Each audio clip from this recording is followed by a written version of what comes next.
खड़क सिंह के खड़कने से खड़कती हैं खिड़कियाँ। आपने ये माकूला तो बचपन से ही सुना होगा, मगर इसके पीछे की दास्तान का नहीं पता होगा। खड़क सिंह पटियाला के महाराजा के मामू थे। पटियाला के सबसे बासर बड़े जगीरदारों और गांव के पंचायती सरपंच भी थे। एक दिन मामलात से तंग आकर भांजे के पास पहुंचे और कहा कि शहर के सेशन जज की कुर्सी खाली है, मुझे जज लगवा दे। इन दिनों किसी भी सेशन जज के ऑर्डर अंग्रेज वारसाई करते थे। भांजे से चिट्ठी लिखवाकर खड़क सिंह वारसाई के पास पहुंचा। वारसाई ने खत पढ़ा और वारसाई नाम खड़क सिंह वारसाई तालीम। खड़क सिंह तुसी मैनू जज लाना है या स्कूल मास्टर? वारसाई हंसते हुए, सरदार जी मेरा मतलब कानून की कोई तालीम भी हासिल की है या नहीं? अच्छे बुरे की पहचान कैसे करोगे? खड़क सिंह ने मुझे को ताव दिया और बोले, बस इतनी सी बात, भला इतने से काम के लिए गधों की तरह किताबों का बोझ क्यों उठाऊं? मैं सालों से पंचायत के फैसलों करता आ रहा हूँ। एक नज़र में चंगे भले की तमीज़ कर लेता हूँ। वारसाई ने सोचा कि भला कौन महाराजा से उलझे, जिनने सिफारिश की है वो जानने और उसका मामू। अर्जी पर दस्तखत कर दिया और खड़क सिंह जस्टिस का फरमान जारी कर दिया। अब खड़क सिंह पटियाला लूटने और अगले दिन बतौर जस्टिस कमरा अदालत में पहुंचे। इत्तेफाक से पहला केस कत्ल का था। कटहरे में एक तरफ 4 मुलजिम थे और दूसरी जानिब एक रोती खातून। जस्टिस साहब ने कुर्सी पर बर्जमान होने से पहले फराकीन को गौर से देख लिया और मामला समझ गए।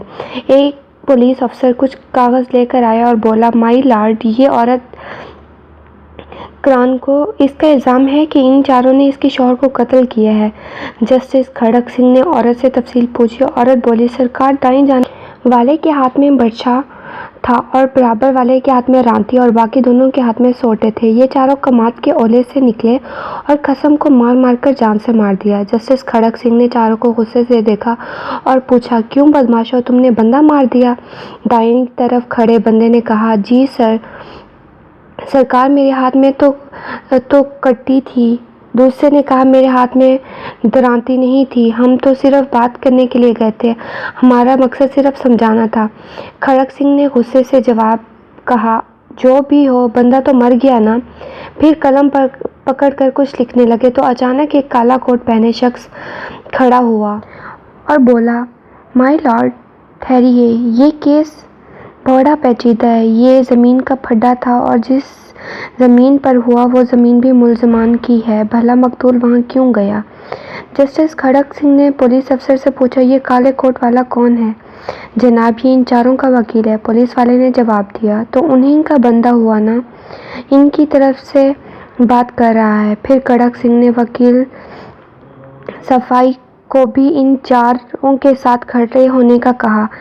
फिर एक सत्री फैसला लिखकर दस्तखत कर दिए।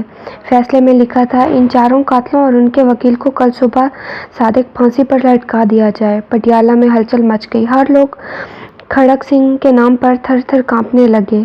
खड़क सिंह मुजरिमों के साथ इनके वकीलों को भी फांसी देता है। अचानक जराइम की शरह सिफर हो गई। कोई वकील किसी मुजरिम का केस न पकड़ता। जब तक खड़क सिंह पटियाला जज रहे, रियासत में खूब अमन रहा। आस पड़ोस की रियासत के लोग अब केस खड़क सिंह की अदालत में लाते और फौरी इंसाफ पाते। इस वाक़ये के दौरे हाजिर के पढ़े लिखे जजों के लिए एक गहरा सबक है कि अगर इंसाफ फौरी और मुजरिमों के साथ उनके वकीलों को भी सज़ा मिलने लगे तो मुल्क में जराइम की शरह सिफर हो जाएगी।